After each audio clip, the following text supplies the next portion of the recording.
नमस्कार दोस्तों। आज हम जिस बुक के बारे में बात करेंगे उसका नाम है द अल्केमिस्ट, खजाना ढूंढने की कहानी।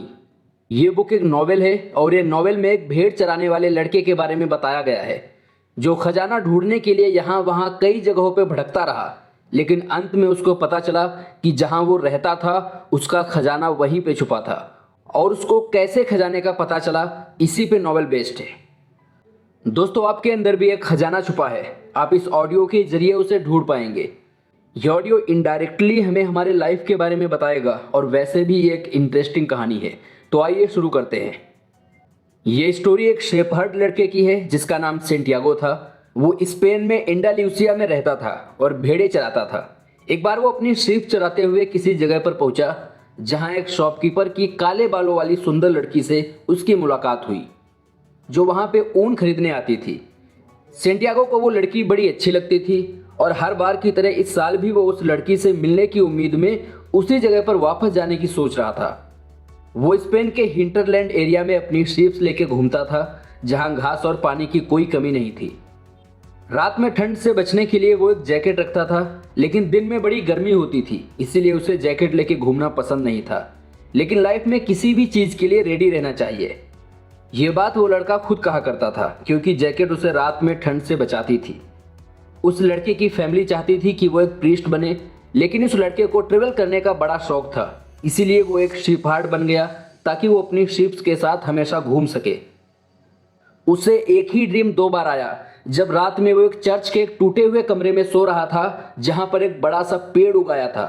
फिर वो एक मिस्टिक लेडी से मिलने तारीफा नाम के टाउन में चला जो ड्रीम्स के मतलब बताती थी। तो जिप्सी औरत ने उस लड़के के ड्रीम का मतलब ये बताया कि उसे इजिप्ट के पिरामिड जाना चाहिए जहां उसे एक खजाना मिलेगा, और जब उसे वो खजाना मिल जाए तो उसका 10वां हिस्सा फीस के तौर पर वो जिप्सी लेडी को दे दे। लेकिन उस लड़के ने इस बात पर ध्यान नहीं दिया और टाउन में घूमने लगा। फिर उसे एक ओल्ड मैन मिला। सबसे पहले तो सेंटियागो उससे बात करने में ज़रा भी इंटरेस्टेड नहीं था, लेकिन उस ओल्ड मैन की विजडम ने उसे इम्प्रेस कर दिया और वे दोनों बातें करने लगे। उस ओल्ड मैन ने बताया कि वो सालेम का राजा है। उसने सेंटियागो को अपनी ड्रीम यानी खजाने तक पहुंचने में हेल्प भी की थी। उसने सेंटियागो को यह भी बताया कि वो अक्सर लोगों को उसकी डेस्टिनी तक पहुंचने में किसी ना किसी तरह से हेल्प करता है। अब क्योंकि सेंटियागो ने अपनी डेस्टिनी तक पहुंचने से पहले ही हार मान ली थी, इसीलिए वो उसे सही रास्ता दिखाने के लिए उसके पास आया था। उस ओल्ड मैन ने उससे कहा कि लाइफ हमेशा हमें कुछ साइन या क्लूज देती है ताकि हम राइट डायरेक्शन चूज कर सके। फिर उसने सेंटियागो से कहा कि उसे बाकी की गाइडेंस लेसन के लिए फीस के तौर पे अपनी शीप्स का 10वां हिस्सा देना होगा। और अगले दिन सेंटियागो फिक्स टाइम पर उस ओल्ड मैन से मिला जिसने उसे 2 स्टोन्स यानी 2 पत्थर दिए। इनमें से एक स्टोन ब्लैक था और दूसरा व्हाइट था। उस ओल्ड मैन ने सेंटियागो से कहा कि अपनी मंजिल की तलाश में अगर उसे कभी भी कोई कंफ्यूजन हो तो इन दोनों स्टोन की हेल्प से वो अपना डिसीजन ले सकता है। और उसने उसे ये भी एडवाइस दी अगर उसे कोई गुड ओमेन दिखे तो ध्यान रखे जो उसे उसकी डेस्टिनी तक पहुंचने में हेल्प करेंगे। तभी अचानक एक बटरफ्लाई सेंटियागो के फेस के ऊपर से उड़ी जो कि एक गुड ओमेन था। और फिर उसी दिन वो लड़का अफ्रीका के टंगियर नाम की जगह पहुंचा। वहां पर वो एक बार में बैठा था कि एक आदमी उसके पास आया। उस आदमी ने स्पेनिश में उससे पूछा कि वो यहाँ पे क्या करने आया है। अब उस लड़के के लिए एक ये और ओमेन था। सेंटियागो ने उसे कहा कि उसे पिरामिड तक जाना है और अगर वो आदमी गाइड बनकर उसको वहां तक ले जाए तो वो उसे पैसे देगा। वो आदमी सेंटियागो से पैसे लेकर बिरजी मार्केट में कहीं गायब हो गया और सेंटियागो देखता रह गया। वो बड़ा उदास हुआ। फिर अचानक उसे वो 2 स्टोन्स याद आए। जब उसने वो स्टोन्स अपनी पॉकेट से निकाले तो उसे उस ओल्ड मैन की बात याद आ गई। उस ओल्ड मैन ने कहा था अगर तुम किसी चीज को दिल से चाहो तो ये सारी कायनात उसे तुमसे मिलाने की मदद करती है। उन 2 स्टोन्स को देखते सेंटियागो को लगा कि जैसे वो ओल्ड मैन की स्पिरिट की तरह उसके साथ है और उसे खजाने की खोज में आगे बढ़ने के लिए इंस्पायर कर रहा है। अपना पैसा खोने के बावजूद सेंटियागो ने हार नहीं मानी और अपने शिपहार्ड के एक्सपीरियंसेस से किसी तरह उस अजनबी शहर में सरवाइव कर लिया। अब उसका सेल्फ बिलीफ और कॉन्फिडेंस और भी स्ट्रांग हो गया था। फिर उसे एक क्रिस्टल सेलर मिला।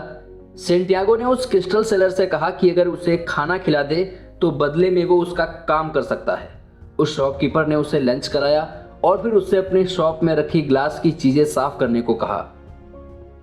जब वो ग्लासवेयर साफ कर रहा था तो उसी टाइम शॉप में दो कस्टमर्स ने आकर कुछ सामान खरीदा। वो शॉप वाला भी ओमेन में बिलीव करता था, तो उसने सेंटियागो को हमेशा के लिए काम पे रख लिया। लेकिन सेंटियागो को वहां पे काम नहीं करना था, उसे तो पिरामिड जाने के लिए पैसों की जरूरत थी। उसकी बात सुनकर वो शॉप वाला हंसा और उसने बताया कि पिरामिड वहां से हजारों किलोमीटर दूर है और वहां तक जाने के लिए ढेर सारा पैसा चाहिए। ये सुनकर सेंटियागो का इरादा बदलने लगा। उसने सोचा क्यों ना काम करके इतना पैसा कमाया जाए कि वो वापस अपने नेटिव प्लेस जाकर शिप्स खरीदे और फिर से शिपहार्ड का काम शुरू करे। वो लड़का क्रिस्टल्स के लिए एक नया कैबिनेट बनाना चाहता था ताकि वो जल्द से जल्द ढेर सारा पैसा कमा सके और वापस अपने टाउन जाकर शिपहार्ड का काम शुरू कर सके, पूरी हो। इसीलिए उसने सेंटियागो को एडवाइस दी कि उसे क्रिस्टल के ग्लासों में चाय बेचनी चाहिए जिससे ज्यादा कस्टमर अट्रैक्ट हो सके। हालांकि उसकी शॉप अच्छी चल रही थी और उसे ज्यादा मेहनत करके शॉप को एक्सपेंड करने की कोई जरूरत नहीं थी, फिर भी वो सेंटियागो की हेल्प करने के लिए तैयार हो गया, क्योंकि सेंटियागो की डेस्टिनी में उस शॉपकीपर के इस डिसीजन का भी कंट्रीब्यूशन था। और इस डिसीजन से एक बड़ा चेंज आया, क्योंकि क्रिस्टल ग्लास में चाय बेचने से ये शॉप बड़ी फेमस हो गई थी और इसे एक बड़ी कॉमर्शियल सक्सेस मिली थी। जब सेंटियागो के पास काफी पैसा जमा हो गया तो उसने अपने घर वापस जाने का डिसीजन लिया। लेकिन जाने से पहले वो शॉपकीपर से ब्लेसिंग लेना चाहता था। शॉपकीपर ने उसे ब्लेसिंग दी और साथ ही ये प्रेडिक्ट किया कि सेंटियागो वापस स्पेन नहीं जा पाएगा। सेंटियागो ने अपना सारा सामान समेटा और किंग्स के दिए 2 स्टोन्स भी अपनी पॉकेट में रख लिए। जैसे ही वो एंडालूसिया जाने के लिए तैयार हुआ कि तभी उसके मन में एक ख्याल आया। जो कुछ भी अब तक उसके साथ हुआ था उसने उस सब के बारे में सोचा।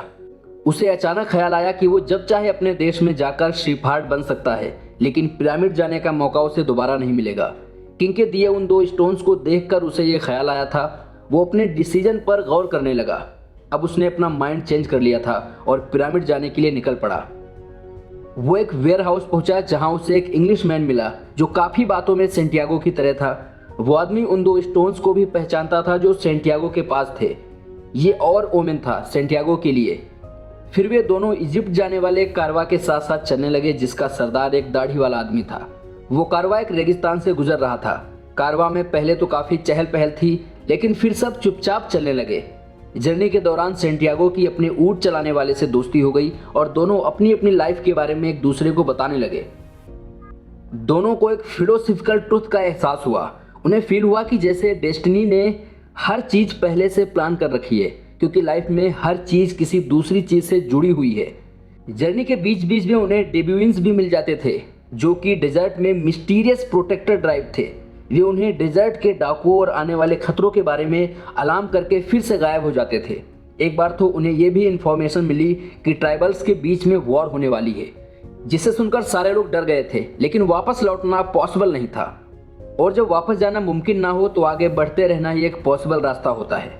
जैसे जैसे वे लोग आगे बढ़ रहे थे वो इंग्लिशमैन डेजर्ट में और ज़्यादा इंटरेस्ट लेता गया और वो लड़का उस इंग्लिशमैन की बुक्स में। तो ये एक तरह का छोटा सा रोल रिवर्सल था। वो इंग्लिशमैन किसी भी मेटल को गोल्ड में चेंज करने के आर्ट यानी अल्केमी में इंटरेस्टेड था। लेकिन सेंटियागो जितना उन बुक्स को पढ़ता गया उतना ही ज़्यादा कंफ्यूज होता गया, क्योंकि उसे उन बुक्स की लैंग्वेज और उनमें बने सिंबल्स को समझ नहीं आ रहे थे।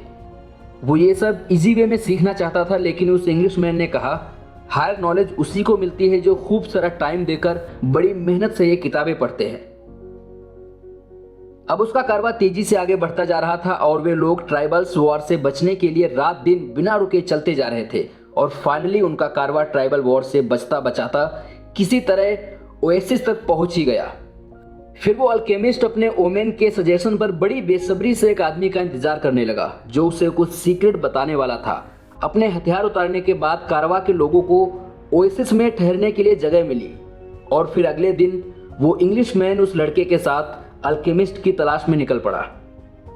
वे कुएं के पास पहुंचे। वहां काले कपड़ों में कुछ औरतें खड़ी थी। सेंटियागो को किसी ने बताया था कि वहां मैरिड औरतों से बात करना मना है, इसीलिए वे लोग वेट करते रहे। कुछ देर बाद उन्हें एक अनमैरिड औरत कुएं की तरफ आती दिखी। वो इतनी खूबसूरत थी कि सेंटियागो उसे देखता ही रह गया और तब पहली बार उसे लव की इंग्लिश समझ में आई, जो सारी दुनिया में एक सी बोली जाती है। उसका दिल गवाही दे रहा था कि वे दोनों एक दूसरे के लिए बने हैं। सेंटियागो के पूछने पर उस लड़की ने अपना नाम फातिमा बताया। अब हर रोज वो उससे कुएं पर 15 मिनट के लिए मिलने जाता था, जो कि उसकी लाइफ बन चुकी थी। फिर जल्द ही ये खबर भी उड़ने लगी कि ट्राइबल वॉर अभी लंबी चलने वाली है, जब तक ये ख़त्म नहीं होती वे लोग वहाँ से नहीं निकल सकते। अब उनके पास ओएसिस में रुके रहने के अलावा कोई ऑप्शन नहीं था और शायद उन्हें और कई साल वहाँ पे गुजारने पड़े। वो लड़की भी सेंटियागो को उतना ही चाहती थी, दोनों अब बहुत क्लोज आ चुके थे। सेंटियागो ने उसे अपनी लाइफ के बारे में सब कुछ बता दिया था, खजाने के बारे में भी। फातिमा ने उसे कहा कि वो खजाने की तलाश ना छोड़े, उसके सामने दो रास्ते हैं, या तो वो इसी ओएसिस में रहकर अपने सवालों के जवाब ढूंढे या फिर डेजर्ट का रास्ता पकड़े। लेकिन फिर से एक बार वो इस खजाने की तलाश में निकल पड़ा। इस टाइम तक काफ़ी अंधेरा हो चुका था, तभी उसे एक और ओमेन दिखा। वो बाज उसके ऊपर से उड़ रहे थे कि तभी एक ने दूसरे पर अटैक किया। उस टाइम वो खुद भी जैसे इस दुनिया की आत्मा में घुस चुका था, जिसकी वजह से उस ओमेन का इंटरप्रेशन ये था कि ओएसिस पर अटैक होगा। उसने ये बात अपने ऊंट ड्राइवर को बताई, जिसने उसे कहा था कि वो जाकर ये बात ओएसिस के चीफ को बताए। तो सेंटियागो ने ये बात जाकर चीफ को बताई। चीफ ने अपने साथियों को कंसल्ट कर दिया और इस खबर की सच्चाई टेस्ट करने की सोची।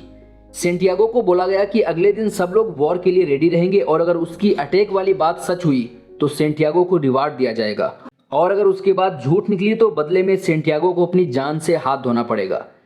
सेंटियागो ने इस फैसले को अपना मकतब यानी डेस्टिनी समझकर एक्सेप्ट कर लिया। फिर जब वो पीछे जाने लगा तो उसे एक हार्समैन मिला जो बड़ा हैरान था। उसने सेंटियागो से ओमेन का राज पूछा तो सेंटियागो ने बड़ी ब्रेवली उसे सब कुछ बता दिया। उसके जवाब से वो हार्समैन सेटिस्फाइड लग रहा था। उसने उसे जाने दिया और सबसे कहा कि इस लड़के की हिम्मत ही उसकी चाबी है, जिससे उस दुनिया की लैंग्वेज समझी जा सकती है। उस हॉर्समैन के ऐसे डीप शब्दों को सुनकर सेंटियागो को ओल्ड किंग की याद आ गई। उस हॉर्समैन के इस स्माइल चेंजर से उसे पता चल गया था कि वो ही अल्केमिस्ट है, और अगर अटैक में उसकी जान बची तो सेंटियागो को उससे मिलना था। और अगले दिन उन पर सचमुच अटैक हुआ। 500 हॉर्समैन ने ओएसिस को घेर रखा था, लेकिन ओएसिस में रहने वाले भी पूरी तरह रेडी थे और सिर्फ आधे घंटे में ही उसके लीडर को छोड़कर सारे अटैकर्स मारे गए। लीडर को पूछताछ के लिए चीफ के पास लाया गया और बड़े ऑनर के साथ उसे फांसी पर लटका दिया गया। सेंटियागो को इनाम में 50 गोल्ड कॉइन मिले और साथ ही उसे ड्राइव का काउंसलर बनाने की बात हुई। लड़ाई अब खत्म हो चुकी थी, इसीलिए सेंटियागो अल्केमिस्ट से मिलने गया, जिसने उसे अपने टेंट में डिनर के लिए इनवाइट किया था। उसने सेंटियागो को खजाने की तलाश में पिरामिड जाने के लिए कहा था, लेकिन जब सेंटियागो ने कहा कि उसे खजाने के तौर पर फातिमा मिल गई है तो अल्केमिस्ट ने उसकी बात काटी। उसने सेंटियागो से कहा कि उसे फातिमा पिरामिड से नहीं मिली, इसलिए वो खजाना नहीं हो सकती। उसने फिर सेंटियागो को एडवाइस दी कि उसे अपने ऊंट बेचकर एक घोड़ा ले लेना चाहिए, क्योंकि वो ज़्यादा डिपेंडेबल रहेगा। अगले दिन नाइट में वो दोनों एक साथ सफ़र पर निकल पड़े। अल्केमिस्ट ने सेंटियागो से कहा कि वो डेजर्ट में उसे लीड करे। स्टार्टिंग में सेंटियागो थोड़ा कंफ्यूज हुआ, फिर लड़के ने सीख लिया कि जहाँ रास्ता मिले बढ़ते जाओ, और इस तरह उसका घोड़ा उसे एक स्पॉट पर लेकर पहुंचा जहां उन्हें लाइफ फॉर्म एक स्नेक के रूप में दिखी। यही वो ओमेन था जो अल्केमिस्ट देखना चाहता था। वो रेगिस्तान में घूमते रहे। फातिमा की जुदाई से सेंटियागो का दिल भारी हो रहा था।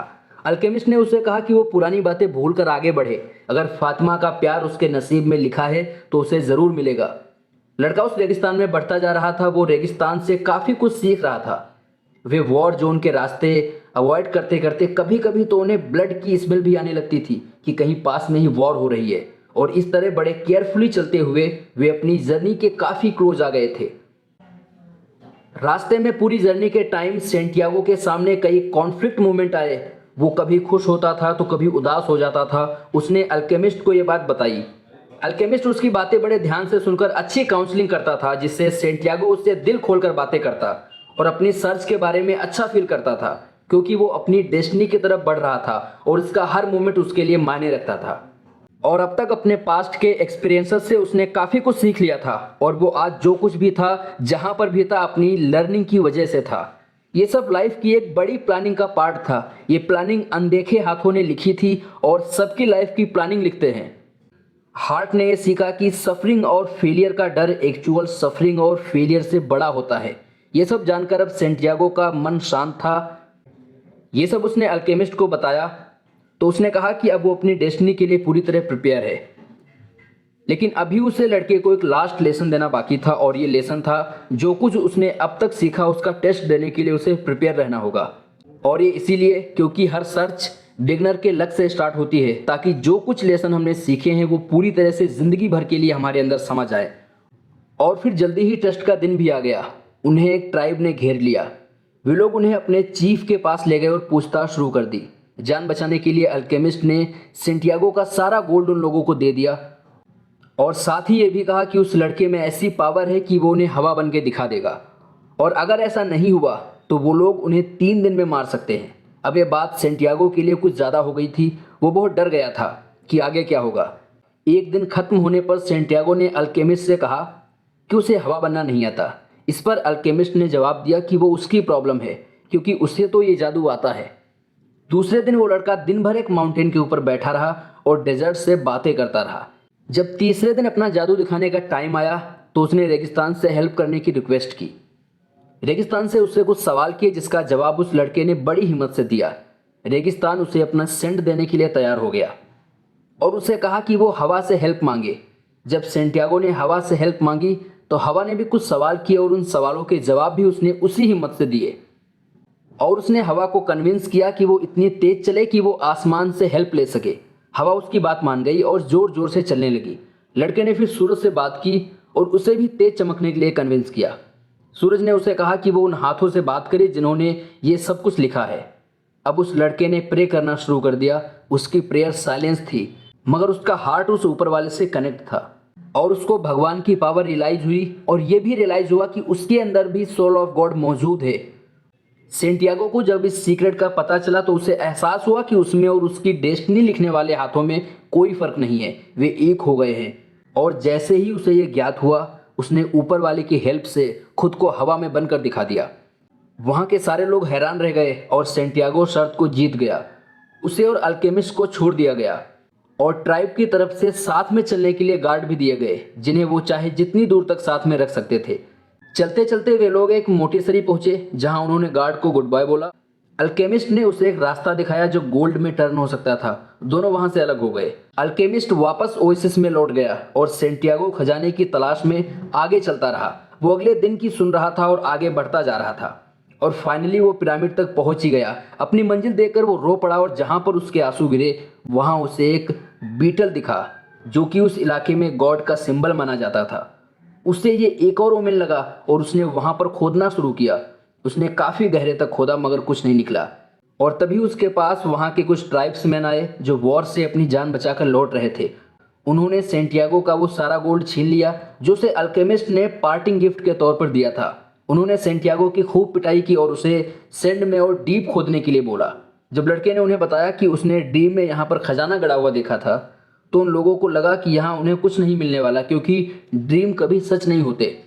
जाते जाते ट्राइब्समैन के चीफ ने उससे कहा कि उसने भी एक ड्रीम देखा था कि स्पेन के एक चर्च के अंदर खजाना छुपा है जहाँ एक टूटे हुए कमरे में साइकामोर का पेड़ उगा है। ये बोलकर वो चीफ और उसके साथी वहाँ से चले गए।